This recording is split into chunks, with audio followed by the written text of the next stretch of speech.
Our core beliefs have tremendous control of our lives. They are literally the rules that we use consciously or unconsciously to determine our decisions, actions, and feelings. They can empower us to great heights or limit us through self-sabotage. In fact, Henry Ford once said, "Think you can, think you can't, either way, you're right." Now, one of the most important roles of a coach, a mentor, or a friend is to help you change the beliefs that are holding you back in your life. So what is a belief? A belief is quite simply an acceptance that we have that something is true, usually without any proof that it is actually true. Some may believe that they are generally a good person, or perhaps they believe that they are capable of learning something new. These are examples of what we would call empowering beliefs. But on the flip side of the coin, there are people out there that may believe that they are not good enough. Perhaps they believe that they are a slow learner, or that they aren't capable of learning a new skill. Or perhaps they believe that other people don't listen to them or don't even like them. These are examples of what we call disempowering beliefs. Now let's face it, in the past, people actually believed that the world was flat. People believed that diseases were caused by bad smells. And now, in this day and age, we know that that is absolutely ridiculous, but it used to be considered absolutely true. Now, a really great way to begin examining our beliefs is by asking ourselves one of my favorite questions in the whole of personal development. And it's this: what do I believe to be true that isn't? What do I believe to be true that isn't? This is a question I love to take into deep meditation sits or when I'm contemplating down by the beach or something, and really just challenge each and every one of my beliefs. But here's the thing, when it comes to actually changing a belief, there are many different techniques out there. I mean, there are hundreds of ways in which you can do it. I have actually studied neuro-linguistic programming, I've studied Reiki, I've studied elements of kinesiology, I've studied different spiritual practices, I've studied healing methodologies, meditation practices, and the list goes on and on and on, including incantations and affirmations and firewalking and board breaking. So the fact is, there are so many things out there. There's a Chinese proverb that says this: there are many paths to the top of the mountain, but the view is always the same. Now, here's what I realized after studying so many different techniques and being confused as to what method I'm actually meant to use whenever I sit down and hear a client that has a disempowering belief holding them back. I realized that I started to get a little bit lost. I really understood the importance of helping people change belief, but when I went to change that belief, sometimes I didn't know which tool to pick and I became confused because I hadn't really mastered any of the tools because there are so many out there. And then I finally found a belief change tool that I would like to share with you now. In fact, this is one of the simplest, most powerful belief change tools I've ever come across. In fact, this is the system of changing beliefs that Deepak Chopra personally endorses, as it actually works on all three parts of the brain: the hindbrain, the midbrain, and the forebrain. So after I heard Deepak Chopra talk about this tool at one of his events, I decided that I would actually give this tool a go, and I'd start to use it on myself and my clients to see what the results actually were. For 12 straight months, anytime I heard anybody with a disempowering belief, I pulled this tool out and I used it on them. And the surprising thing was this tool worked 95% of the time, which is a remarkable success rate for any type of transformational tool.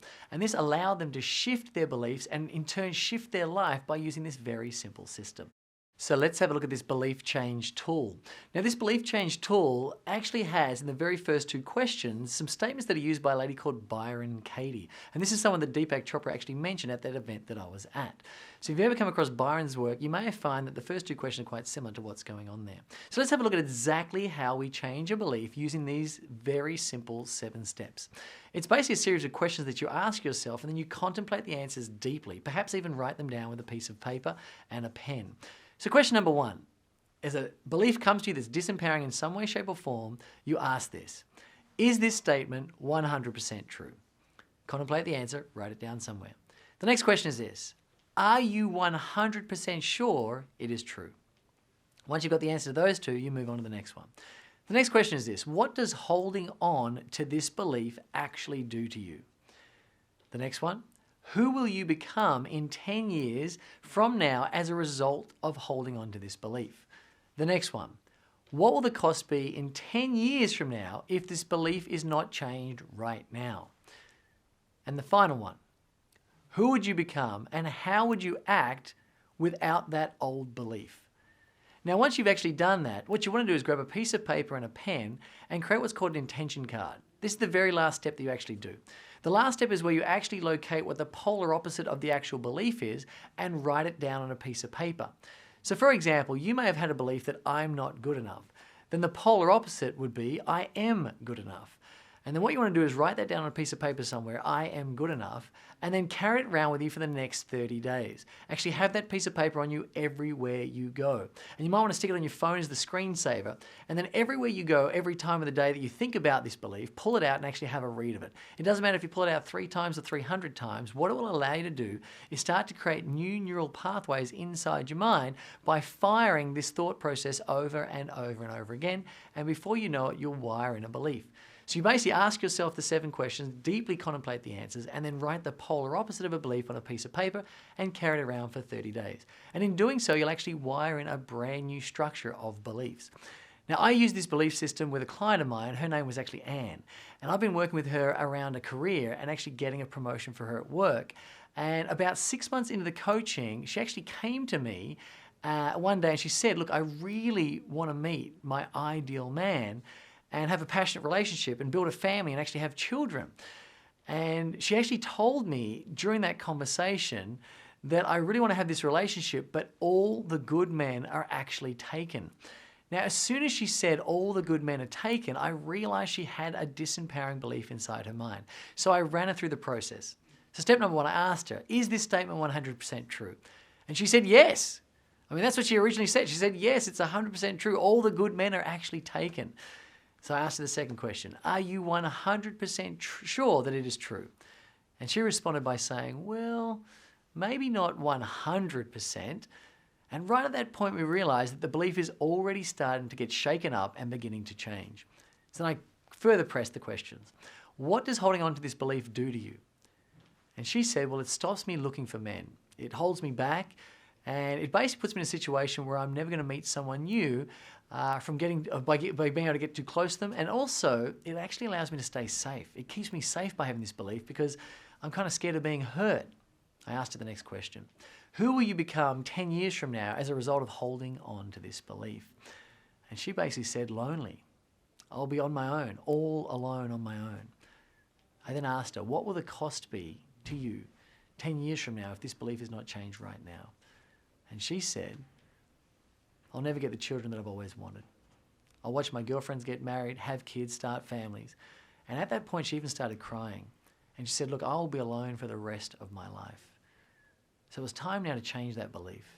And I simply said to her, who would you become and how would you act without that old belief? And she said, well, I'll become someone who's open to a new relationship. I would go out more. I would say yes when I'm asked out by men. So I asked her to write down a new belief and I asked her to create an intention card and I got Anne to come up with a new belief. The old belief was all the good men in the world are taken.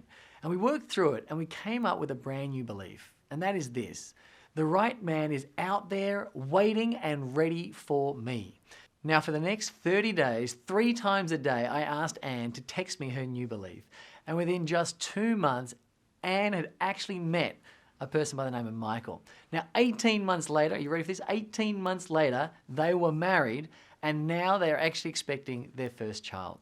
Now, this is all from just being able to put into action a very simple process of changing the beliefs, changing the thoughts that we actually have running through our mind. So I hope you've enjoyed this. Most importantly, put this stuff into practice because life rewards action. And until we meet again, share your light, live your love, and do whatever it takes to be your own best friend. If you enjoyed this video, please forward it to your friends, comment down below, and like it if you liked it. Bye for now.